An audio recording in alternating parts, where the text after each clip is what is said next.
Oi, pessoal.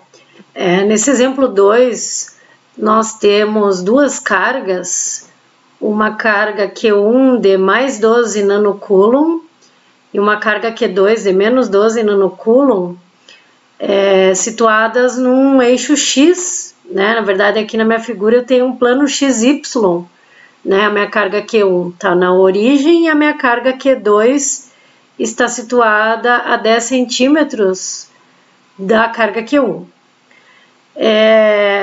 As duas cargas têm o mesmo valor, né, o mesmo módulo, 12 nanocoulomb, e sinais opostos, né? Mas a distância entre elas, 10 centímetros, é bastante considerável para eu poder dizer que isso aqui seja um dipolo elétrico, tá?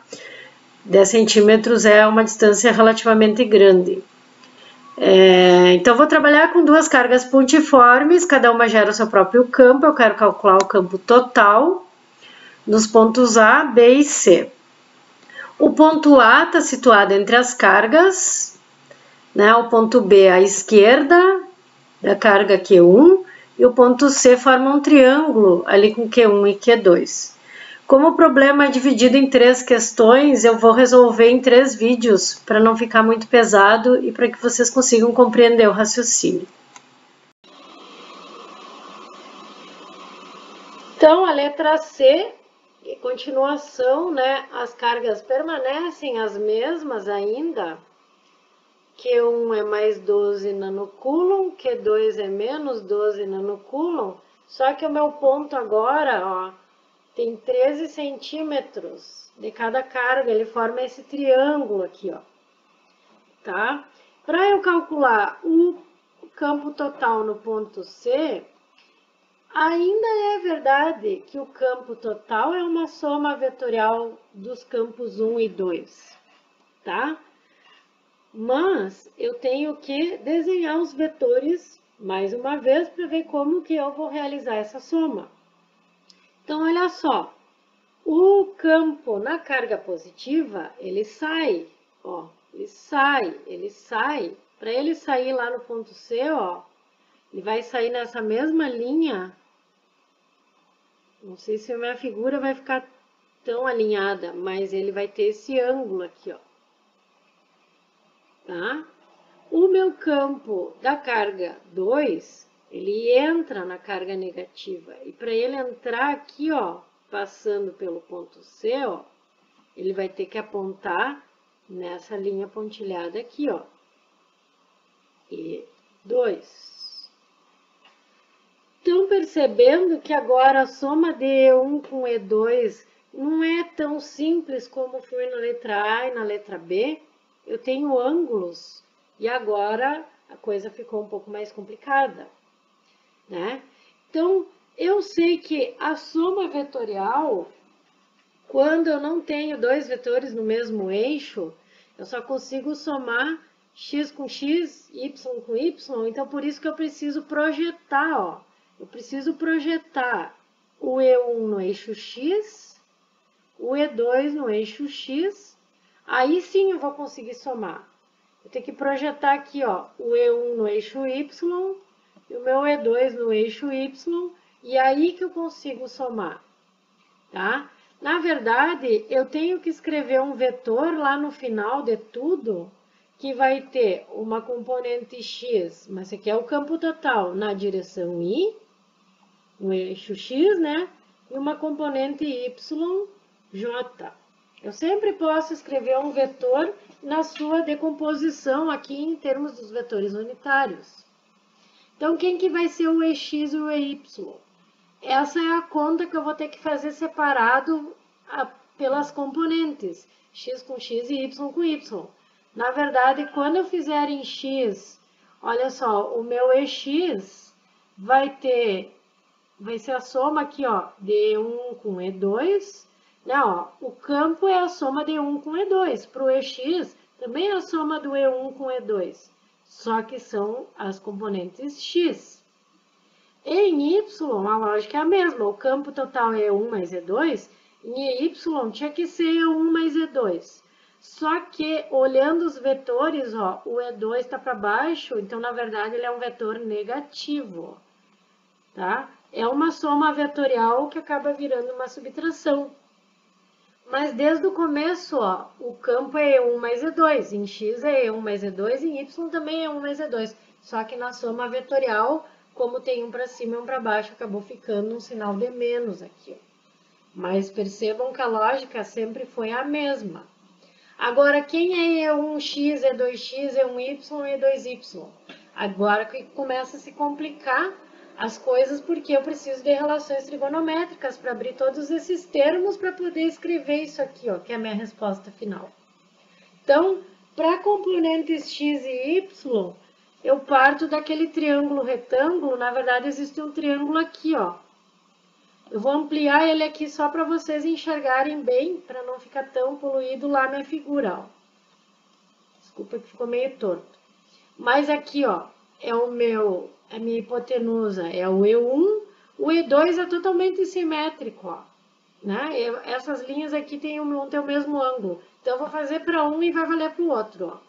Aqui é o E1x e aqui vai ser o E1y, que esse lado aqui é do mesmo tamanho, ó. E aqui eu tenho um ângulo θ, que inclusive eu não sei quanto que é θ, tá? Mas eu sei que eu descubro por senos e cossenos as relações aqui para x e y. Seno é o cateto oposto sobre a hipotenusa, cosseno é o cateto adjacente,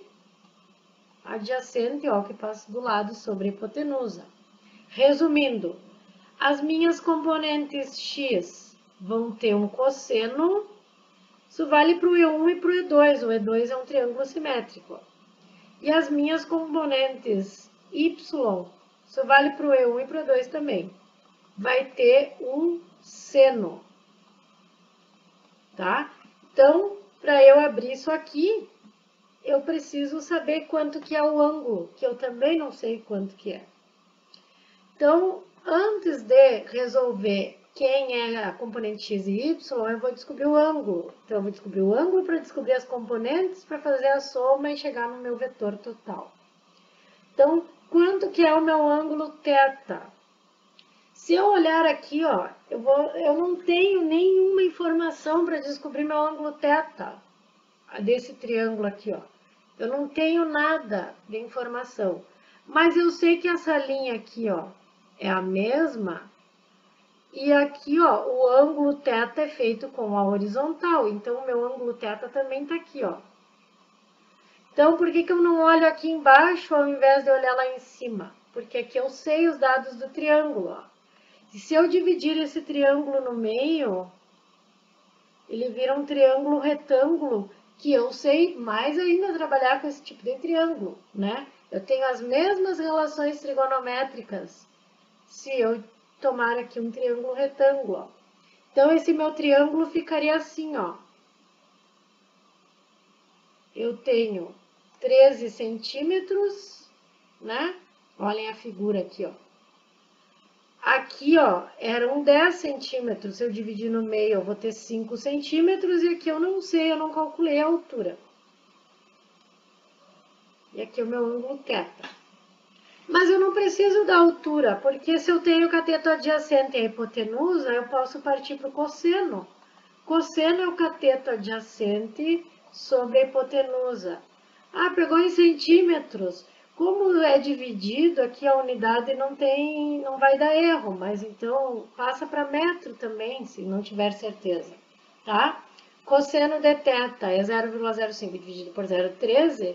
Lembra que θ é o ângulo cujo cosseno vai dar essa divisão. Eu tenho que tirar o ângulo de dentro do cosseno, eu tenho que fazer a operação inversa, tá? É o arco cosseno, tá? É o arco cujo cosseno vai dar isso. O meu ângulo θ em graus vai dar mais ou menos 67,38 graus. Então, eu vou usar agora esse ângulo θ para descobrir minhas componentes x e y. Então, olha o que eu queria calcular. EX, sendo que EX é campo, o módulo de 1 vezes cosseno, né? Então, EX era E1x mais E2x. EX era E1x mais E2x.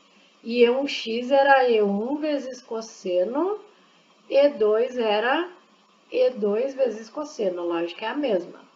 Então, neste cálculo, E1, ó, 1 sobre 4πε0, carga, distância ao quadrado. Isso é o módulo, ó.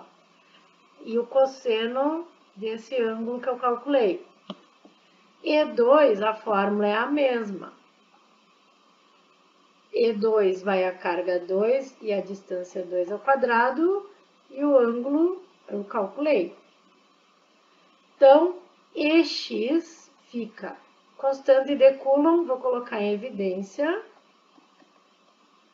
Carga 1 valia 12 nanocoulomb. Distância 1, ó, distância entre a carga 1 e o ponto, 13 centímetros. A distância entre a carga 2 e o ponto, eu já vou olhar aqui, ó, 13 centímetros. Percebem que o valor das cargas são iguais e as distâncias são iguais? Então, eu vou ter os dois termos aqui, ó, Q1 e a distância 13 centímetros. Cosseno eu vou botar em evidência. Q2 também é 12 nano e a distância também é 13 centímetros. Então, ó, era a mesma coisa que eu ter feito duas vezes uma dessas componentes. Por quê?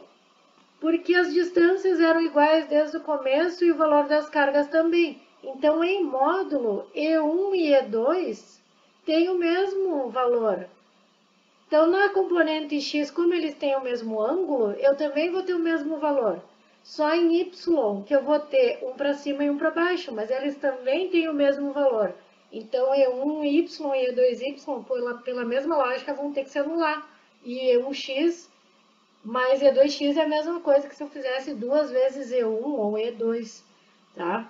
Então, eu vou abrir o cálculo, porque eu não sei se é óbvio para todo mundo, ó, mas aqui vai dar duas vezes e aqui vai ter que se anular as componentes y no final.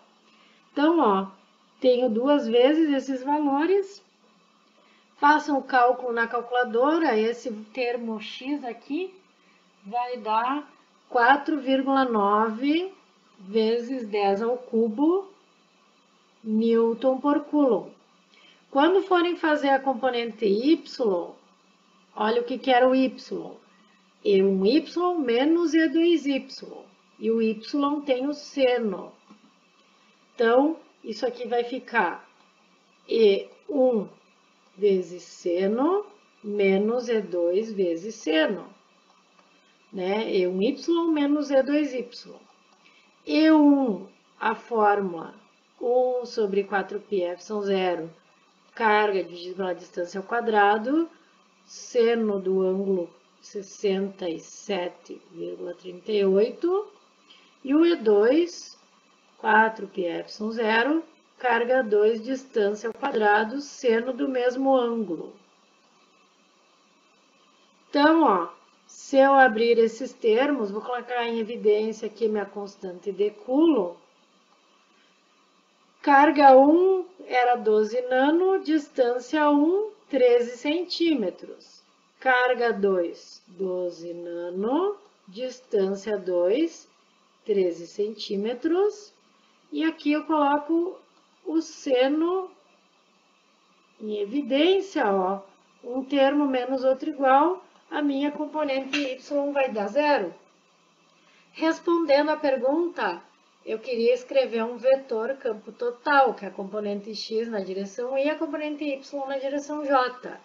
A minha componente y zerou, né? Então, a minha resposta vai ser esse valor aqui da componente x, ó. Só, né? E em y, minhas componentes se anularam.